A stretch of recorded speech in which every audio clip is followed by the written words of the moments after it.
If you'll notice, it says Robert's Rule, a crash course. Because of Mike taking too much time, it's become a total wreck. Okay. I'm going to try to make this as interesting as possible. Parliamentary procedure is not a topic that a lot of folks would find very interesting. Can you hear me okay? Everybody? I recently was asked to be a speaker at a spouses' night at a club in the Highland District, and they asked me to speak on parliamentary procedure. When I was introduced, and it was obvious from the looks on the people's faces that they weren't too excited about hearing about parliamentary procedure. So I want to start off by saying, or telling you why or how I became involved at the level I have with this, with my involvement with parliamentary procedure. My wife and I moved into a development, and I only see one person out here, James, that's been there, in 2001 in Lakeland, Florida. And I began, it was a 212 home development, and they have an association, as most of these developments in Florida do. And I began to attend the association meetings. I've never seen anything so disorganized or run not with any type of order in my life. So I went to the president after going to a few meetings, and I asked, would he like some help? And he willingly accepted my help. Now, my only experience I'd ever had in parliamentary procedure at that time, I had served as president of Ruritan National, yes, been involved in Ruritan many years, but as far as knowing a lot about parliamentary procedure, I did not. So I went down to the local library, researched the books they had available on parliamentary procedure, and I found one called Parliamentary Procedure for Idiots, written by Nancy Sylvester. And I bought that. You know what? I could never have purchased a better book because it was simple, took you through all the preliminary, simple things about parliamentary procedure. And I began to sit in on association meetings, and periodically the president, I had private sessions with him and tried to explain to him how he could better conduct the meeting, have better order, and conduct things more in keeping with parliamentary procedure. One thing they weren't doing, for example, they didn't make motions. They just conducted business without motions. How can you possibly do that? I want to ask all of you this, when we get into this quick crash course that I'm going to go over with you. How many times do you go to a Ruritan meeting and you're so bored that you want to get up there and take over, right? Has that happened to you very often? The presider has no clue how to conduct a meeting or to maintain order, because I've heard some of it here in this meeting a little bit today. There's nothing more disturbing to a presider than to have 3 or 4 people talking over here, 3 or 4 over there, and you're trying to get the attention of the whole group. Well, that's the responsibility of the chair up here, to maintain order, because you're going to make the meeting more interesting for the attendees. You know, I probably would say the #1 reasons that you lose members in Ruritan Club are the very thing I'm just talking about right now, because the meetings have become boring. There's no order. You don't follow the procedures that's set forth in the handbook. And all of a sudden, they come to 3 or 4 meetings, and I say, I got better things than doing this. I'll stay home and see O'Reilly, or whatever. Am I correct? So I'm going to encourage you to listen attentively with some of the things that are up here. Now, I'm not going to go into a lot of detail because I can't do that. There's not enough time. But by the way, Mike said something I want to, he explained that he didn't wear cowboy boots. He wears combat boots. You would understand why if you attended executive committee meetings or board meetings, why he wears combat boots. Okay, let me see if my pointer works. It does. Now, look here what's happening. Everybody here is standing up, pledge allegiance to the flag. This one kid right here, he doesn't conform. He's sitting back in his chair. That's sort of what happens at Ruritan meetings. You've got some people that think they know it all. They don't conform. And that's why you have things that go on at Ruritan meetings because you don't have order. So this kid doesn't conform. So he's a nonconformist. And that's what we try to do with parliamentary procedure, is to have some conformity. All right, Robert's Rules of Orders provides for fair and orderly meetings and promotes the right of the majority to decide, the majority to be heard, and absent members to be protected. Okay? I'm not going to open the floor for any questions now because of lack of time. We'll do it when we have our breakout. The group should decide based on the size of the group, the purpose of the meeting, make the rules work for your organization. Parliamentary law should be the servant, not the master of the assembly. And that was written by Henry M. Roberts, who by the way, I meant to bring this book up here with me. There's a 669-page Roberts Rules that he's holding up over here, right there. I'm supposed to teach you this in 30 minutes. But in tab 7 of your handbook, you'll go to the very last document in there, and you've got about a 4-page Dunbar's Rules of Parliamentary Procedure, that if you'll take that home, review it carefully before you go to your next meeting, if you're the presiding officer or the chair, it will help you run a meeting without any difficulty. It's a very simple, it's Robert's Rules, 669 pages condensed into 4 pages. Okay? Okay, here's the of governing. The organizations are governed by application of state and federal laws. That's top priority. Your organization's constitution and bylaws, in our case we don't have a constitution anymore, we have bylaws, and the parliamentary authority. Now, if y'all read your bylaws, the very last section of your bylaws states that whenever you don't have something in your bylaws or your policies to governing certain things that in reference to meeting procedures, you turn to Robert's Rules for guidance.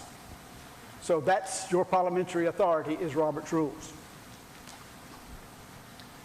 Bylaws are rules set by the organization. In other words, our board of directors recommends the bylaws, but who approves them? I will ask that question. Who actually approves our bylaws that we have for the organization? The delegates at our national convention. It takes 2/3 vote to make changes to our bylaws. Okay, defines the structure of an organization, describes the rights and responsibilities of the members, and describes the group's decision-making process. The bylaws contains rules that cannot be suspended. For example, suppose at a board meeting, some member stands up and he doesn't like something that's in the bylaws and wants to change it. You can't do it. You can't suspend your bylaws. You can only change your bylaws through proper action of the delegates of the National Convention. Or in the case of club bylaws, you may do so at the club level. Okay? But any change you make to your club bylaws cannot be in conflict with your national bylaws. Can be amended with, and you have to, by the way, when you attempt to change your bylaws, which we're going to be an attempt that we do so, we're going to attempt to revise the entire bylaws at this coming convention, you have to have previous notice to the entire membership. And you do so by means of our magazine. So the change that's going to be recommended will be in the national magazine, the next probably be in the fall issue. The faculty bylaws name Robert's Rules as our parliamentary authority. I already said that. All members are equal and have equal rights. Just because you're the chair doesn't mean you are completely in control. You can be challenged if you do something that's not in accordance with your bylaws or something not in keeping with parliamentary procedure. But the chair also is primarily the one who maintains the order. All members are equal, let's say, to attend the meetings, to make motions, and to debate. Now, you have certain restrictions how long you debate and how many times you can debate. We're not going to get into a lot of detail about that because we don't have time. People who enjoy meetings should not be in charge of anything. Boy, is that a true statement.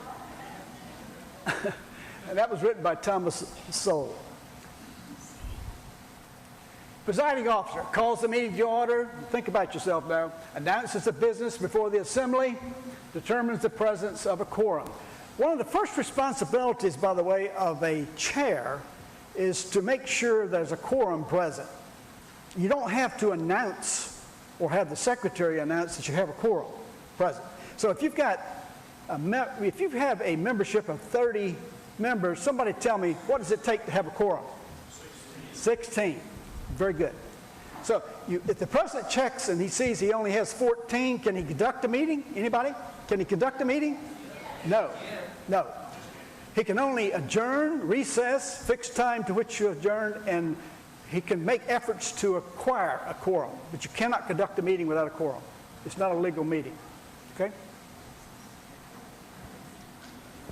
The presiding officer recognizes the members entitled to the floor, processes the motions, rules on points of order, and conducts meetings in a fair and impartial manner. Notice that last statement. The chair has to be impartial. Now, they're not always impartial, and I can tell you a good example of this back in the association meeting that I attended. The guy that came on as president after I'd worked with the one that was president, I thought he's a pretty nice guy. He asked me for assistance as well, and I met with him on several occasions to help him be a better presider. And all of a sudden, he turned on me and became a dictator. And he was voted out of office the very next year because that could not be tolerated. He was an unbelievable dictator. And you can't have a chair that does that, folks. They got to be impartial. It's important to you, all of you who are leaders, particularly district governors, lieutenant governors to become district governors, be impartial at your meeting, please. Secretary works with the president to prepare the agenda, distributes the agenda, keeps motions on what occurred at the meeting, prepares and distributes the minutes. Okay? Parliamentary provides advice to the presiding officer on matters of procedure, has a duty to maintain a position of impartiality. By the way, I want you to make sure you understand the role of the parliamentarian. The parliamentarian does not rule. Only the chair rules. The only thing the parliamentarian does is provide advice, and hopefully the chair will listen to the advice provided. Now, the chair does not have to accept the advice of the parliamentarian. They can go ahead and rule on their own if they wish. But it's advisable, if you're going to have a parliamentarian, that you use their assistance and advice. A quorum must be presented to be present. We'll talk about this. Did I go to the wrong one? Next week? I'll go ahead and that. Robert's order of business, reading and approval of the minutes, report of officers and standing committees. We all go through this. Report of the ad hoc committees, unfinished business, and new business. All right, let me hit on this one right here. How many people refer to that as old business? Wrong terminology. It's not old business. It's unfinished business. It's unfinished business. Terminology, old business, is not correct. If the minutes have been sent to members, no need to read them. Now, a lot of clubs out here, I know, do that. They can be approved by general consent. Now, let me take a minute to talk about this. Save some time at your meetings. Teach this to your incoming presidents and secretaries. You don't need to have a motion to approve the minutes. You can simply have the secretary read the minutes, ask if there are any questions. Hearing none, you can simply say, the president can say, declare the minutes approved as read or as written. That's all you have to do. I'd say probably more than 2/3 of the meetings I attend, they'll have a motion to approve the minutes. Not necessary. However, let me say this to you. Don't make a public issue out of this. Say you're wrong. It's not a big deal if they do it wrong. But I'm saying there's a simpler way to do that. Same way is true with the treasurer's report. They'll have a motion to approve the treasurer's report. You do not approve the treasurer's report. You accept it and refer it for audit. That's all the chair has to say. Save you a lot of time at meetings going through the process of unnecessary motions. Report from committees. If reports are distributed ahead of time, the presiding officer can simply ask if there are any additions. If not, the meeting can move on. Saves you, again, time. The ideal committee is one with me as the chair and 2 other members in bed with the flu.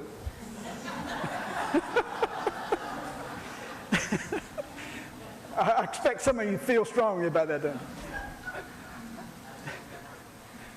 But any motion from a committee report should be taken up immediately. And we do that at the National Board particularly. Whenever the National Board committees report, if they have motions, they actually make the motion at that time and act on it. Saves time. You don't have to come back and handle it as new business or unfinished business.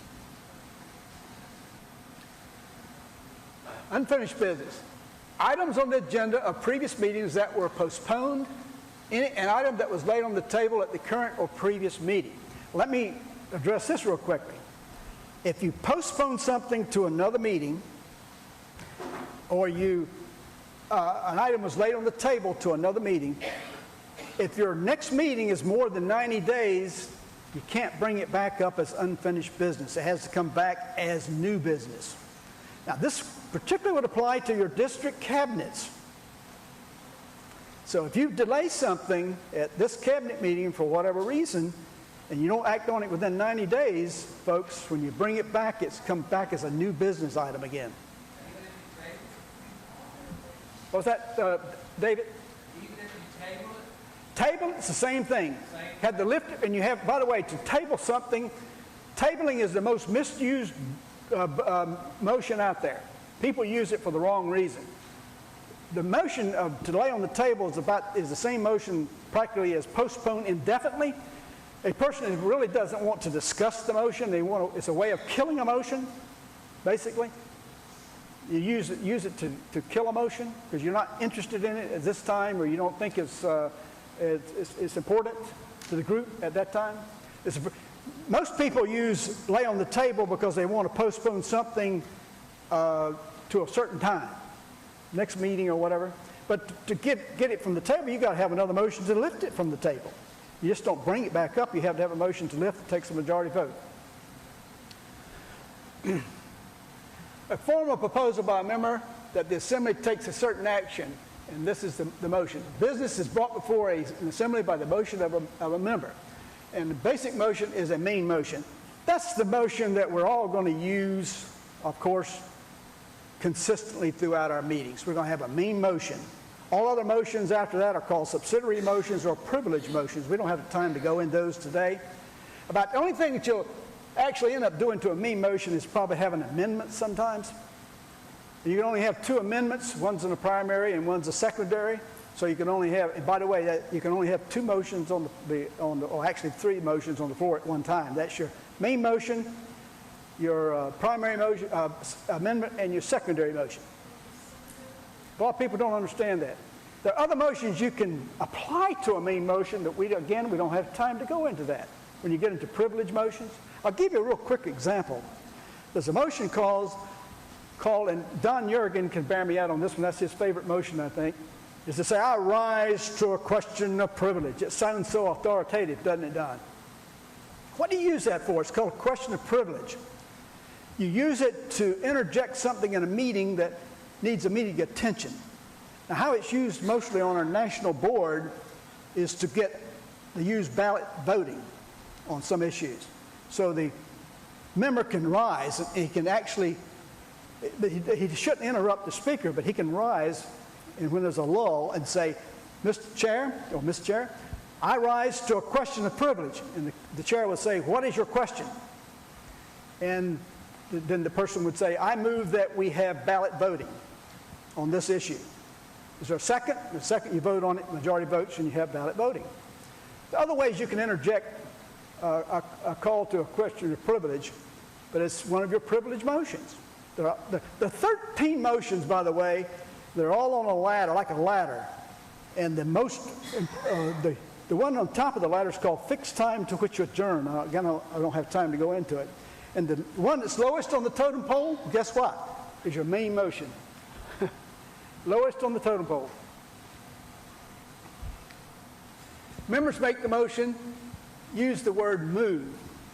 I move to do something. What happens at a Ruritan meeting is this, real often, I hear it, you all hear it. Somebody say, well, I think we ought to do so-and-so, and somebody out there say, so moved.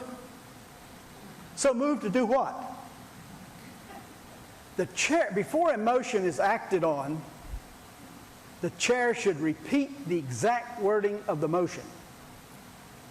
Okay? And then you have your debate. And then the chair should repeat the motion again before it's voted on to make sure the participants understand what they're voting on. Another member seconds the motion. Now, suppose, what if you didn't get a second? If the chair moved on with it and there was not a second, you know what? You go ahead and act on it. Now, let me also explain something to you. It's entirely up with your club or your cabinet or whatever. There's no need to record, in accordance to Robert's Rules of Order, there's no need to record who seconded the motion. All that says when you second a motion is two people want to discuss it. That's all. Two people want to discuss a motion. So you don't really have to have the name of the person who seconded the motion in the minutes. But if you do, again, folks, it's not a big deal. I mean, you're not going to be put in jail because you put it in the minutes. Prior to the chair stating the question, the motion can be amended.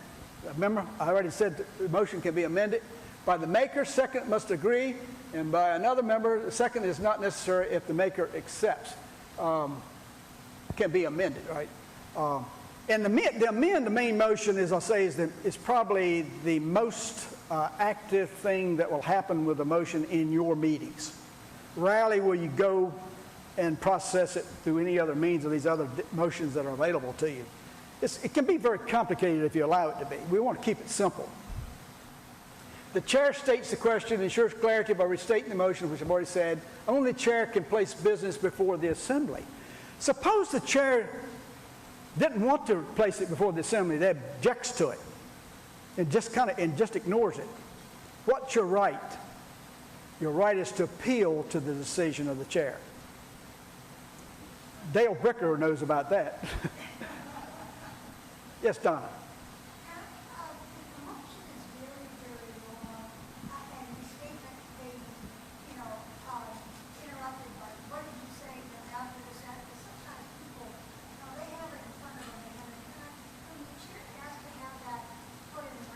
Absolutely. Matter of fact, preferable. All motions should be in writing. Preferable.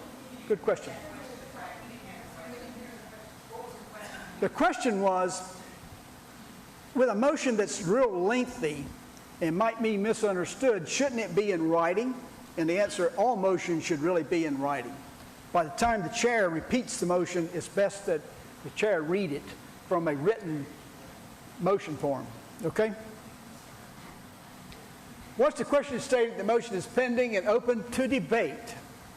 Now, once it's open to debate, I want to ask this question. I'm probably getting ahead a little myself. Suppose that Linda out here says, I move the previous question. What does that mean? Anybody want to tell me what that means? Previous question.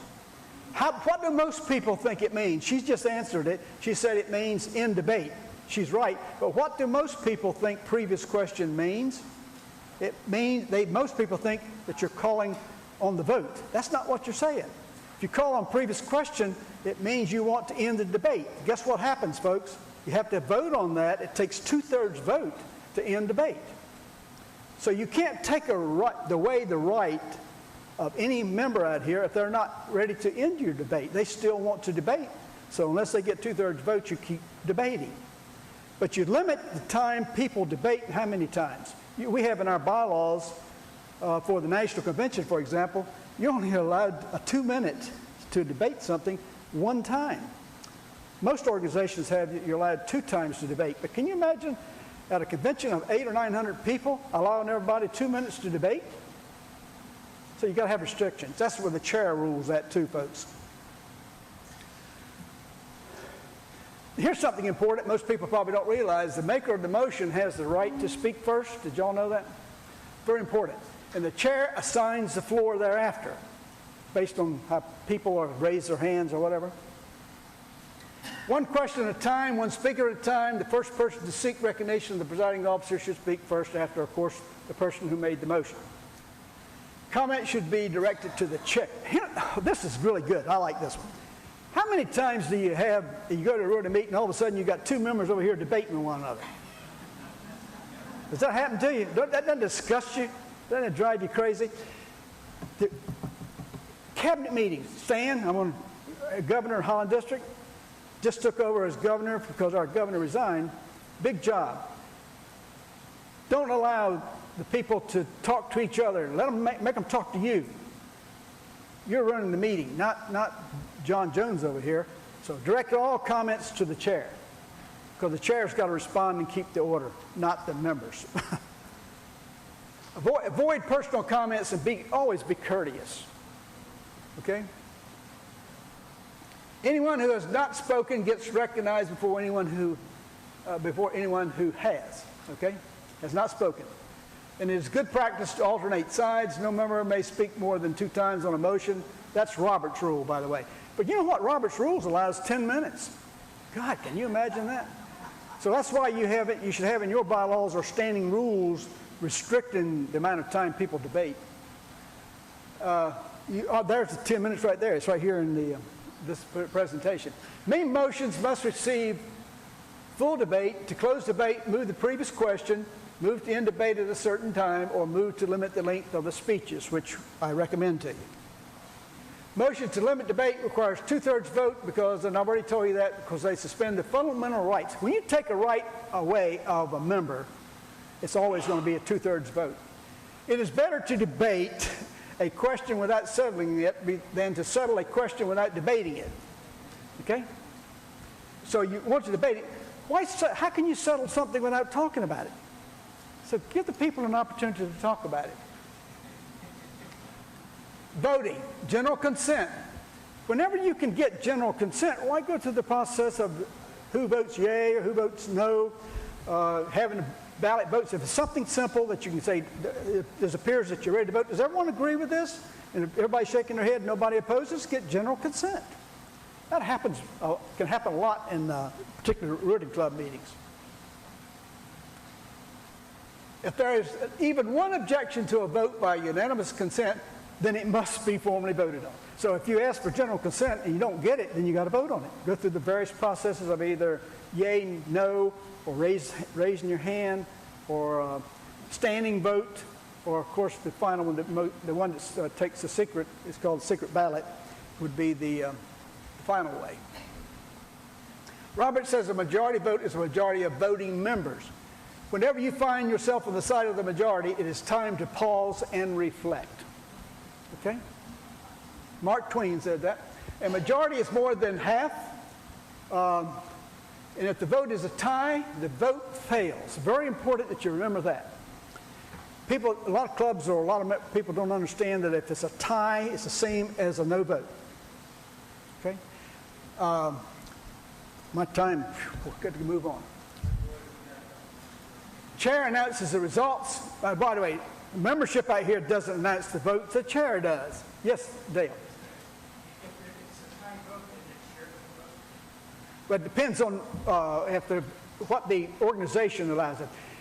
What he asks is if there's a tie vote, can the chair vote?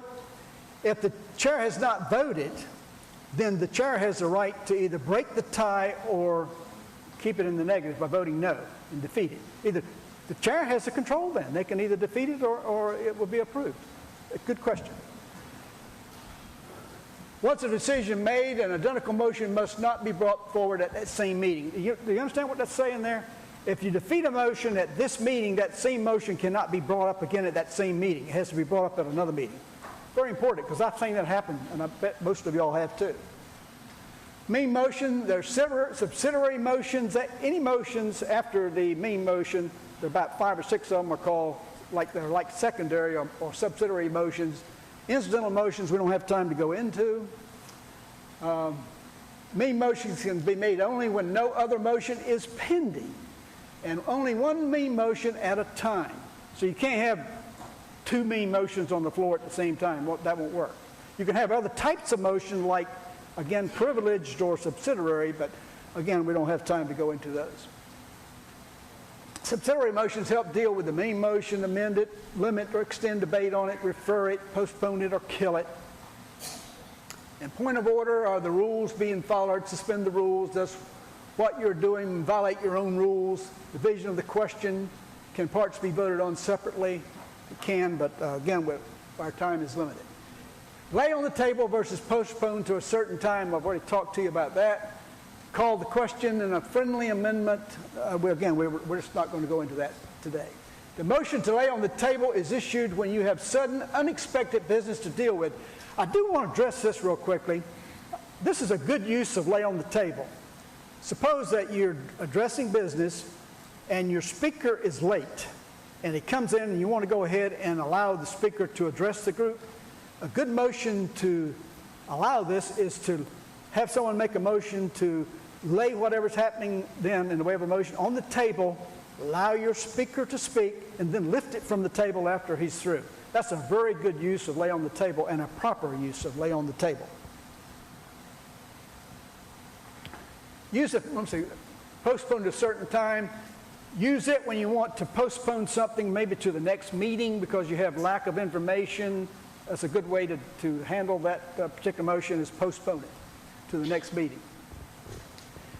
Speaker must be recognized by the chair, needs a second. Of course, 2/3 vote for call for the question. We've talked about that already.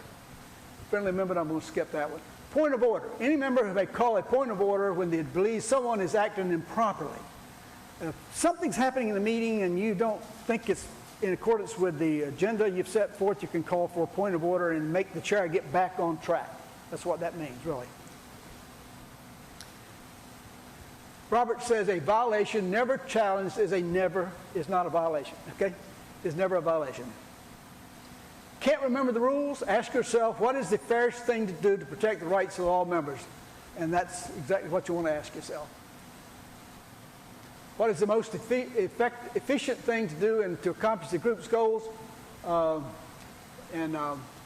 Finally, God bless America. God bless the USA. I hope you're...